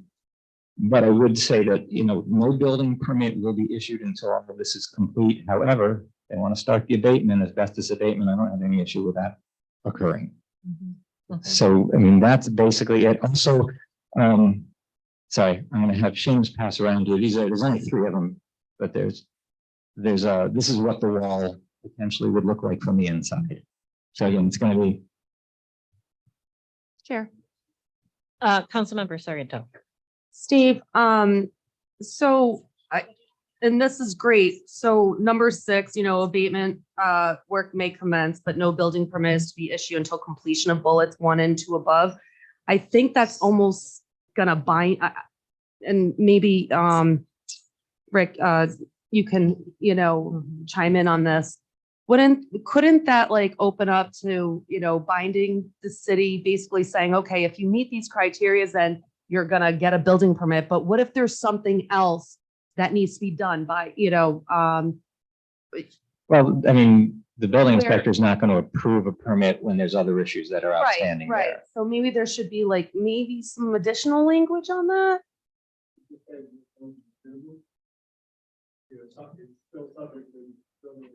Yeah. I just so, it doesn't, I mean, to Yep. me, because it says, oh, okay, so if I meet all these criteria, I'm gonna, I'm gonna get a building permit. No, that's a very And- good point. Yeah. Right, but I'm just saying, because I'm, I could be like, hey, but Yeah. I did this, and we could potentially end up, having a loss. Yeah, No, but, you just gave me bullet 5. So no, perfect. Still subject to a normal building. yeah. Councilmember Conley Wilson. So Steve, this is kind of like an oddly specific question that you might not have the answer to right now, but I remember voting early in the atrium. Do you think that would still be like a possibility of that being a polling place in the future? It is our atrium. Okay. So yes, we will have, and that'll be part of the agreement we work out in the future, but it's our atrium. We can use it when we want to be able to use it. I'm sure, even letting him use the farmer's market, but if he's going to properly maintain that, well, we'll get there. Okay, But yes, it's yeah. going to be open to the voting and other that pop up. I mean, that's for conferences and stuff. It's a great space. It could be a great space. Yeah, so I guess just wanted to make sure that there Yeah. would still be some public access to that building. That's great. Council President. Yeah, and that operating agreement is going to be critical because I totally get where David's coming from and his team opening to the public, et cetera. But during the Gilded Age, it was absolutely torrential downpour. Fast forward, make a long story very, very short. I was with someone who needed shelter. I came into the atrium and the Gilded Age kicked me out. And I said, wait a minute, the atrium portion is public space and this person needed to get out of the ring. They absolutely would not allow us. So clearly the agreement with the Gilded Age should have included if someone comes in from the public, but they would not allow it because obviously they're HBO and they don't want secrets going out. I'm like, I am not here to learn any secrets or anything about the Gilded Age. We needed to get out. I mean, it was torrential downpour, windy, and this person like literally needed shelter. And So, yeah, and that's something we'll have to work on. I mean, obviously, if the Gilded Age wasn't there, the building would have been locked and you wouldn't have been able to get in. On the other hand, if he's renting this out, right. who's getting the Yes. revenues from the, you know, if it's our Exactly. space. Yeah. So we have to work that out in the management agreement. You know, this again was done Yep. for Grimm as a mall. I get it. I get it. But we definitely need to think about scenarios like that, you Yes. know? Thanks. Okay. Council members, any other questions One last regarding? question. Council member. For Tabby the Wilson. demolition, like, is Bryce going to fund that himself, or is there gonna be some? There's no city expense on this. He's gonna fund the abatement, the demolition, the construction of the new wall, tying it in, giving us, we're not buying the property. So that's, you know, this allows him to continue on with his property, Great. with his project. All right, and no other comments, and we will move on to the Hill Street Mobility Hub and Canal Avenue Park.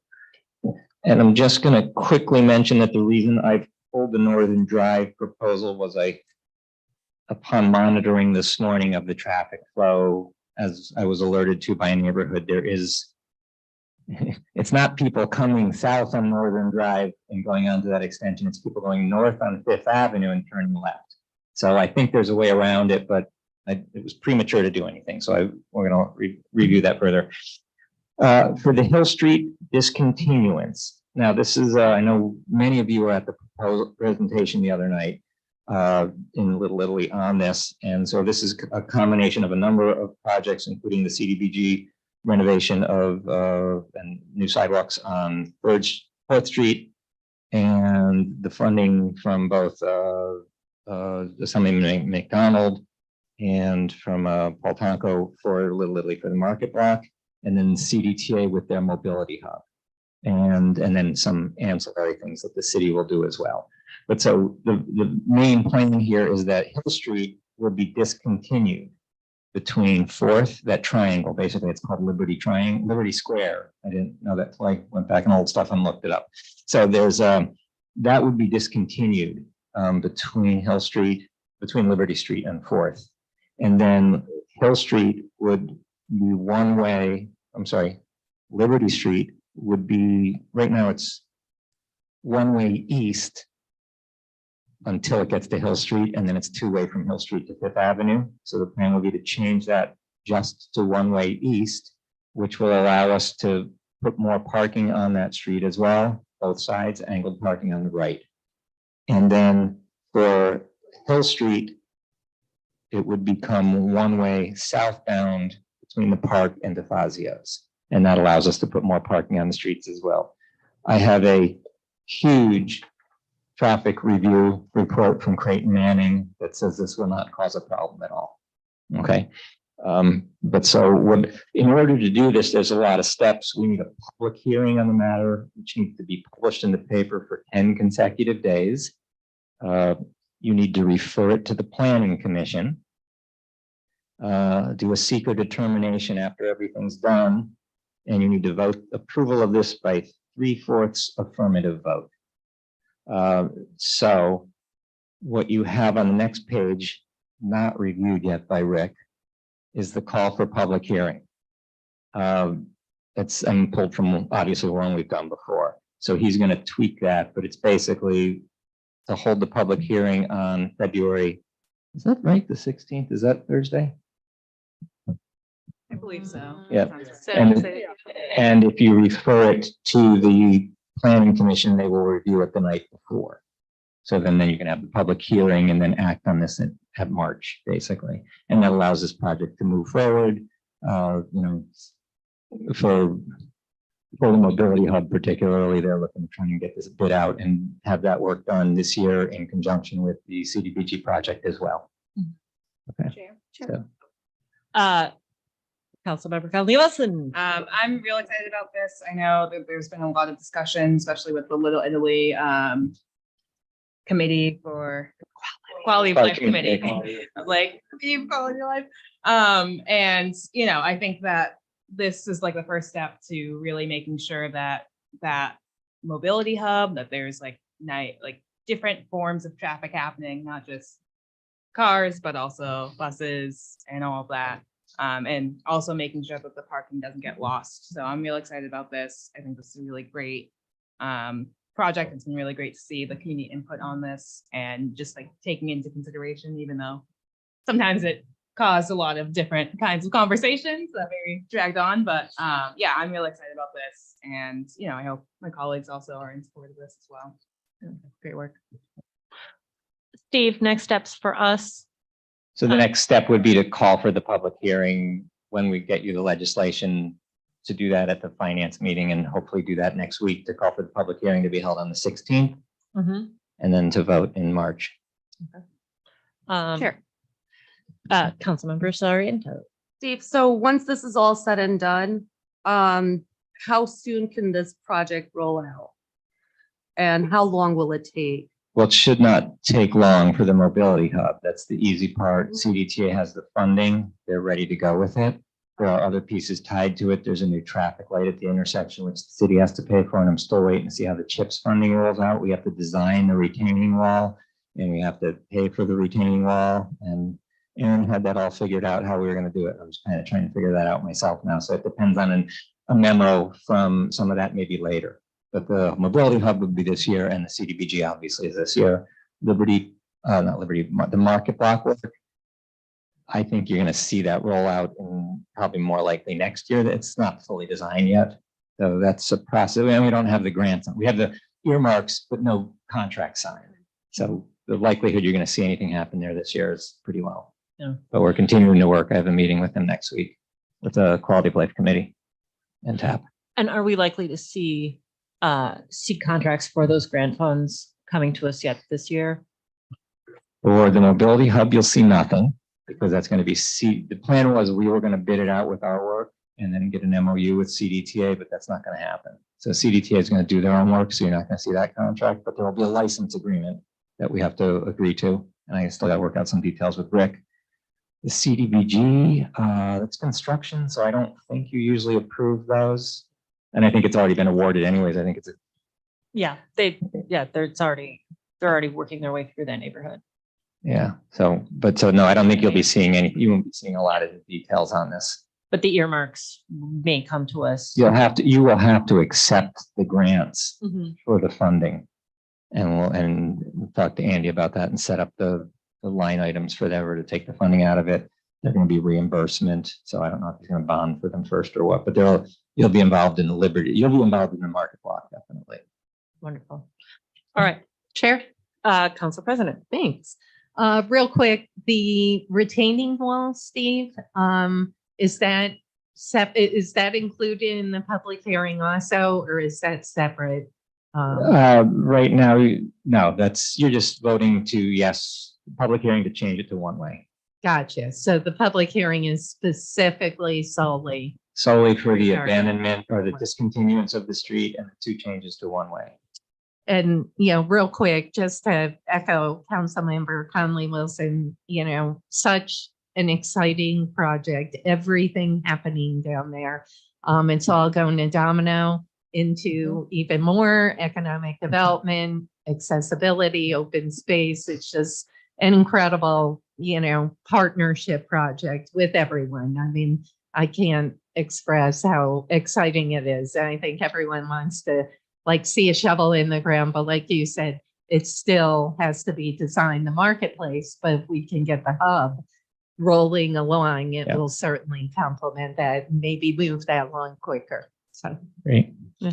And I got to call out to James Rath again, who kind of got a lot of this going with the mobility hub. yes. Yeah, Yeah, really fabulous work. Yeah. All right. Are there any other questions regarding the mobility hub? And we can move on to the Canal Avenue Park. And I'll apologize up front for calling it Canal Avenue. This was all done as Canal Street until I went to a Google map. And if you go to Google Maps, it's Canal Avenue.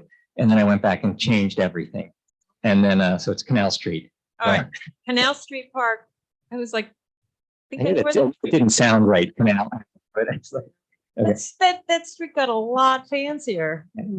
So this is basically, again, the same process as I just described, except there's no directional change.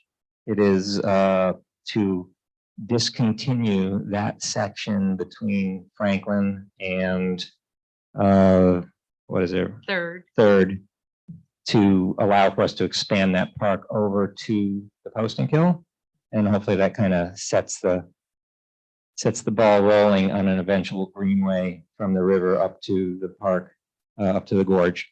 So it's basically the same thing. It's a public hearing on the matter with a public notice to run by 10 days, a referral to the planning commission.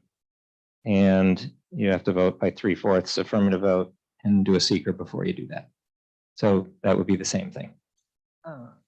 Yeah, and Chair, sorry. Oh, yes, Councilmember Conley Wilson. Steve, we already talked to the fire department about, they don't use that street at all, right? Right. Talk to the fire department about all three of these projects, or all two of them now, because there's only two of them. And it's Franklin Street, not Franklin Alley? I think it's Franklin's, it says on the map Franklin Street, and I didn't put that there. So that's what the GIS recognizes it as. We'll verify that. Yeah. Street, Yep. because alley is in Emily's district. Yes, Street is Franklin nice. Alley is between, yeah, second and third street. So, And you have it right in the reso, just not in the memo. Yeah. And then again, and Aaron Vera had basically determined that the continuance of the half block is not going to cause a significant change to traffic patterns. I didn't feel like we needed a full engineering review of that one. Where, sorry. Councilmember Conley Wilson. In terms of like developing this park, has there been any progress on that? I know that this is like a preliminary. There has been progress on it. I know I was in a meeting with Chris Whalen and Kevin a couple of weeks ago as they're trying to get a couple of these done this year, including Canal Avenue Park. So that's why I'm trying to get this thing done in time for them. Yeah, it's very much needed.